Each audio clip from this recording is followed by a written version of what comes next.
वैसे तो सनातन धर्म में शंख को बहुत महत्वपूर्ण माना जाता है और ऐसा भी माना जाता है कि बिना शंख के बताए कोई भी पूजा या अनुष्ठान अधूरा होता है।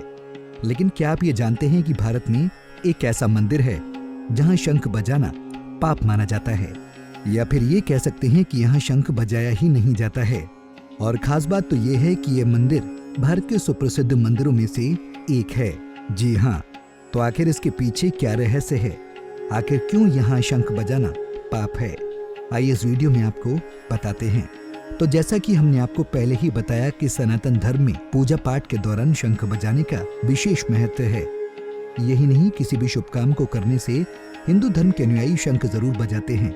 साथ ही शंख बजाने के उसमें पानी डालकर पुरोहित पवित्रीकरण मंत्र का उच्चारण करते हुए सभी दिशाओं और मौजूद लोगों पर जल छिड़कते हैं। सनातन धर्म में शंख का इतना महत्व होने के बाद भी शंख और चक्रधारी भगवान विष्णु के मंदिर में ही शंख नहीं बजाया जाता है। दरअसल बद्रीनाथ में पूजा अर्चना के समय कभी शंख नहीं बजाया जाता है। आपको बता दें कि बद्रीनाथ उत्तराखंड के चमोली जिले में अलकनंदा नदी के तट पर है। भगवान बद्री विशाल को पंच बद्री में पहले बद्री माना जाता है। इस मंदिर का निर्माण 7वीं-9वीं सदी में होने के प्रमाण मिलते हैं। मंदिर में भगवान बद्रीनाथ की 1 मीटर लंबी शालिग्राम से बनी मूर्ति स्थापित है। मान्यता है कि इसे आदि गुरु शंकराचार्य ने 8वीं शताब्दी में नारद कुंड से निकालकर स्थापित किया था। सनातन धर्म के अनुयायी की भगवान बद्री विशाल में बड़ी आस्था है। बद्री विशाल के कपाट खुलने पर यहाँ भक्तों की भीड़ जुट जाती है।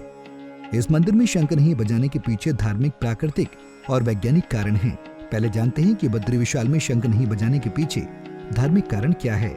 दरअसल बद्रीनाथ धाम में किसी भी शंख नहीं बजाए जाने के पीछे धार्मिक मान्यता है कि माता लक्ष्मी बद्रीनाथ धाम में तुलसी रूप में ध्यान कर रही थी।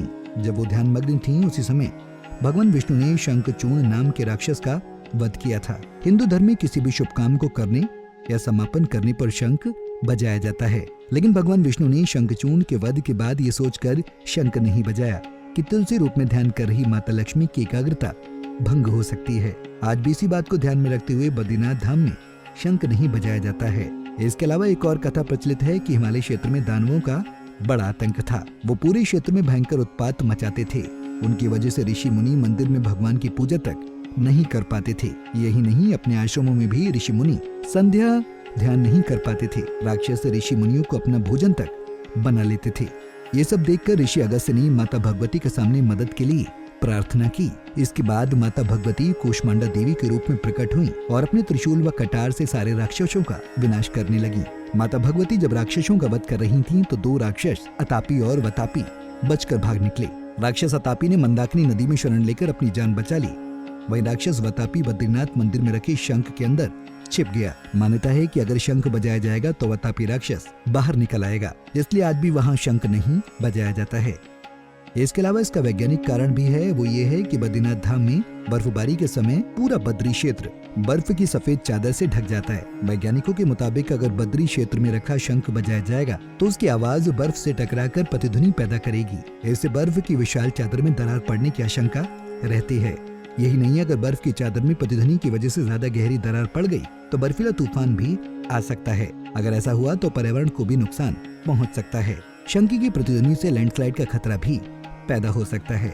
इन सभी बातों को ध्यान में रखकर बद्रीनाथ में शंख नहीं बजाया जाता है।